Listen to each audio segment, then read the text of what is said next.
Did you know that Johnny Depp almost gave up on acting, before he even got started? Sounds impossible now, right? Most people think his big break came when he swaggered onto the screen as Captain Jack Sparrow, waving his hands around and slurring charming nonsense. But that wasn't his beginning, not even close. Before the pirate hats and Oscar nods, there was one single role on a teen cop show that completely changed the game for him.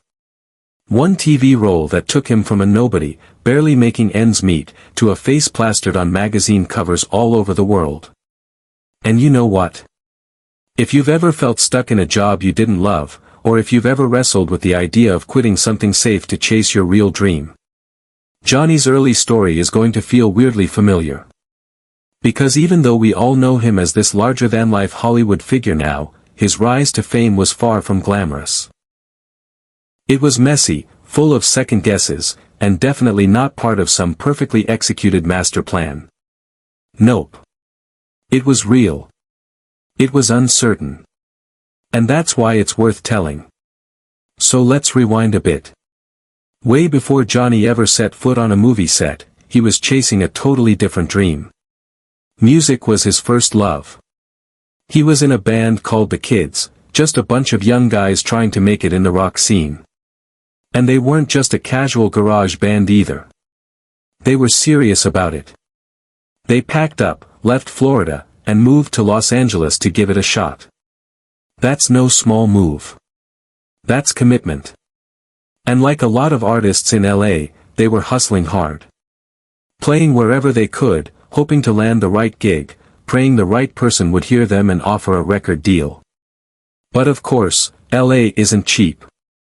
Rent's brutal. Gigs don't always pay. And dreams, well, dreams don't pay bills. So Johnny found himself stuck. Music was his passion, but passion wasn't buying groceries. He needed to pivot, at least for a while. That's when acting came into the picture. Funny thing is, it wasn't even his idea. His friend, yes, that friend was Nicolas Cage, was the one who encouraged him to give acting a try. Just take a few auditions, see what happens. Why not? And maybe you've had a friend like that before. Someone who sees something in you that you don't see in yourself. Someone who gives you that gentle shove at just the right time. That was Nick for Johnny. So Johnny listened. He got an audition. And believe it or not, he booked a role in A Nightmare on Elm Street, a cult horror classic. He played Glenn, the boyfriend of the main character. His big scene.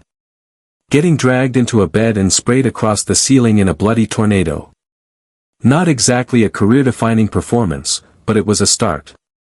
And more importantly, it paid. But even after landing that gig, Johnny still wasn't sold on acting. He didn't think of himself as an actor. He still saw himself as a musician. The acting thing was just a way to stay afloat. It was a job, not a calling. Then came 1987. That's when everything changed. That year, a new TV show was casting. It was called 21 Jump Street. The premise? Young-looking cops go undercover in high schools to bust crime rings and tackle teen issues. It was edgy, it was bold, and it was perfect for the late 80s. Johnny auditioned, landed the lead role, and boom, he became Officer Tom Hansen. Now picture this, Johnny's in his early 20s, still figuring out who he is, and suddenly, he's the face of one of the most watched shows on TV. He's wearing leather jackets, looking effortlessly cool, and playing this serious, brooding young cop who's constantly wrestling with moral dilemmas. Audiences couldn't get enough. His face was on lunchboxes, posters, and teen magazines everywhere. He was the guy every teenager had a crush on. He became a household name almost overnight. But here's the wild part. Despite all the attention, all the praise, all the newfound fame, Johnny hated it. Deep down, he absolutely hated being a teen idol. He didn't want the spotlight for the sake of being famous. He didn't want to be the guy people screamed for at the mall. He wanted to act. Really act. He wanted to play characters with depth, with soul, with pain and complexity, not just pout for the camera and sell dreams to teenage fans. It started to feel fake. The attention was overwhelming. The roles being offered were all the same: good-looking guy, charming smile, heartthrob appeal. That's not what he wanted to be. That's not who he was. So after 4 seasons of 21 Jump Street, Johnny did something most actors wouldn't dare do. He walked away. From a show that was still thriving. From a paycheck that could have set him up for life. From millions of fans who adored him. Why? Because staying meant playing it safe. And Johnny wasn't interested in safe. He was interested in real. Have you ever been there?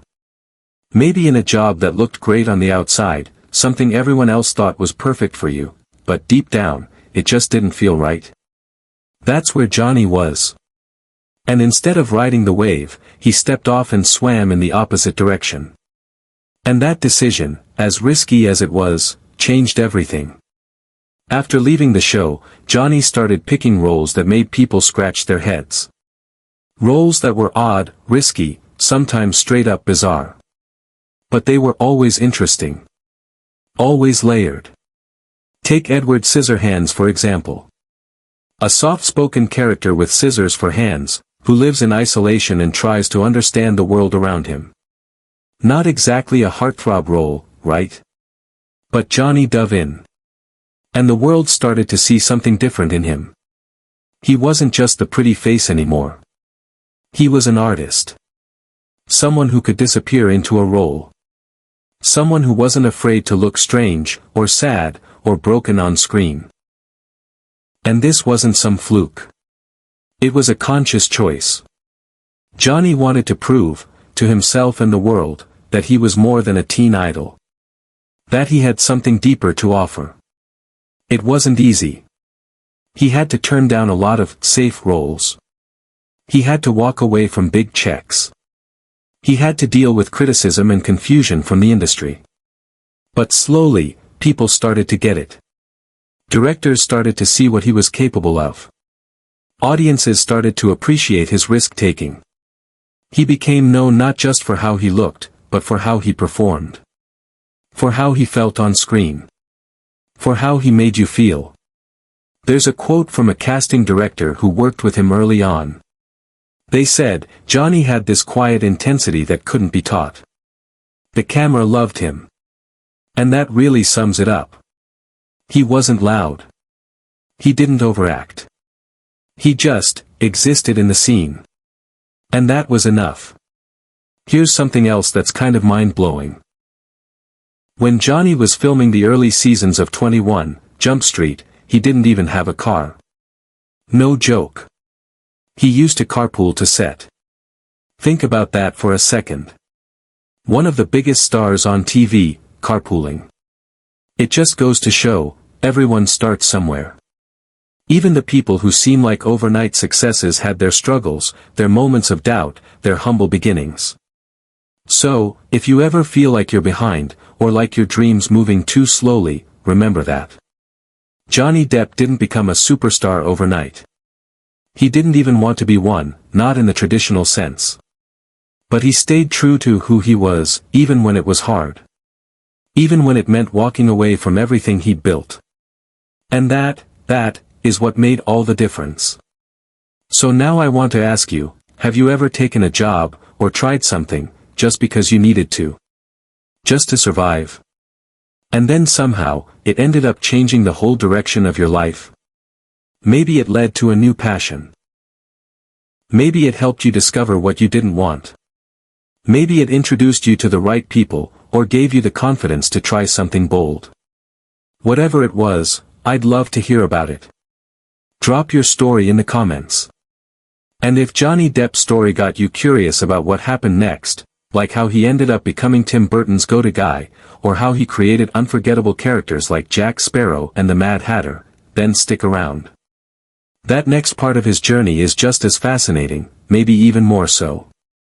Because once Johnny walked away from the clean-cut heartthrob image, he didn't just disappear. He didn't fizzle out. He started carving out a space for himself in Hollywood that didn't exist before. A space for someone who didn't follow trends. Someone who didn't play by the rules. Someone who was drawn to the misfits, the outsiders, the characters nobody else wanted to touch. It all really started coming together when he met director Tim Burton. And man, was that a match made in cinematic heaven. Burton was known for his offbeat, gothic, deeply emotional films. He loved characters who were misunderstood, isolated, and a little strange. And Depp? Well, he was the perfect canvas for that kind of storytelling. Their first collaboration was Edward Scissorhands in 1990. It was unlike anything Depp had ever done, or anything anyone had seen, really. He played Edward, a gentle creature with scissors for hands who's trying to find a place in a world that fears him. The role was almost completely silent. Johnny had maybe a handful of lines, but he poured everything into the character's eyes, his body language, the way he moved and looked at people. Audiences were stunned. Critics praised him. Suddenly, people were talking about Johnny Depp the actor, not Johnny Depp the teen idol. And that's exactly what he wanted. From there, Depp and Burton became frequent collaborators. It wasn't just a working relationship. It was a creative partnership. They trusted each other. Tim Burton once said that Depp was the only actor who could understand his characters without needing everything explained. And that says a lot. Together, they made films like Ed Wood, Sleepy Hollow, Charlie and the Chocolate Factory, Corpse Bride, Sweeney Todd, Dark Shadows, and of course, Alice in Wonderland where Depp played the Mad Hatter. Each role was completely different. And in each one, Depp disappeared into the character, sometimes to the point where he was completely unrecognizable. And here's the thing. These characters weren't always heroes. They weren't always likable. But they were real. They had depth. They were memorable. That's what made them stick. But Depp's success wasn't just tied to Burton. He also started working with other visionary directors, people who wanted to do something bold, something different. He played Ichabod Crane, a nervous detective in Sleepy Hollow. He transformed into a 17th-century poet in The Libertine. He even portrayed real-life figures like Hunter S. Thompson in Fear and Loathing in Las Vegas. Then came Pirates of the Caribbean in 2003.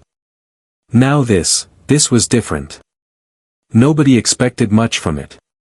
It was a pirate movie based on a theme park ride. People thought it would flop. But then Depp showed up as Captain Jack Sparrow, and everything changed. Jack Sparrow wasn't your typical action hero. He was weird. He slurred his words. He walked like he was constantly off balance. He wore too much eyeliner. But somehow, he was magnetic. He was charming. He was hilarious. He was unpredictable. And audiences loved him. In fact, Disney executives were reportedly nervous about Depp's performance at first. They didn't get it. They asked him if Jack was drunk or if something was wrong with him. But Johnny stood his ground. He said, "This is how I see the character. This is who he is." And he didn't back down. That gamble paid off. Big time. Jack Sparrow became one of the most iconic movie characters of all time. Depp was nominated for an Oscar. The film became a massive hit, spawning sequels and making billions of dollars. And suddenly, Depp was not just an indie darling, he was a full-blown global superstar. But even with all that mainstream success, Johnny didn't stop taking risks. He continued choosing roles that interested him, not just ones that were guaranteed hits. He played a cannibalistic barber in Sweeney Todd. A lizard in Rango. A vampire in Dark Shadows. A Native American warrior in The Lone Ranger. Some of those choices were controversial. Some didn't work out. But that was always part of his process. He wasn't trying to please everyone. He was trying to tell stories that mattered to him. And through it all, his commitment to his characters never wavered. He would spend hours perfecting the tiniest detail, how they talked, how they walked, what they wore, what they feared. He once said that he approached every role as if it were the last one he'd ever play. That kind of passion, you can't fake that. What's also fascinating is how much Depp poured his personal life into his work. Many of his characters reflected some part of himself, his insecurities, his imagination, his sense of humor, even his pain. Acting became an outlet for him, a way to process the chaos of real life. And that's why people connected with him. Not because he was perfect. Not because he fit the mold. But because he was authentic. Because he was willing to be vulnerable, even when it was uncomfortable. Even when it was misunderstood. Today, when we look at Johnny Depp's career, it's easy to focus on the blockbusters, the red carpets, the headlines. But the real story is so much deeper than that. It's about a guy who started out wanting to be a rock star, who stumbled into acting almost by accident, who hated being a heartthrob. And who eventually became one of the most unique, fearless performers in modern cinema. So yeah, if you thought his story ended with 21 Jump Street, think again. That was just the beginning. The real magic came after. In the roles that scared him. In the risks that didn't always make sense. In the partnerships that allowed him to be fully, unapologetically himself. And the best part? He's still going. Still surprising us. Still choosing the road less traveled. If that's not inspiring, I don't know what is. It's weird. It's wild. And it's totally Johnny. Before you head out, if you enjoyed this video, go ahead and hit that like button. Maybe leave a comment. And if you love stories like this, stories about the real, messy, inspiring journeys of famous people, then hit subscribe. We've got a lot more coming your way. Thanks for hanging out with me today. This was a fun one. And remember, stay curious, stay bold, and never be afraid to take the long way around. Because sometimes, the scenic route is where all the best stories live. And hey, your story's still being written. Make it a good one.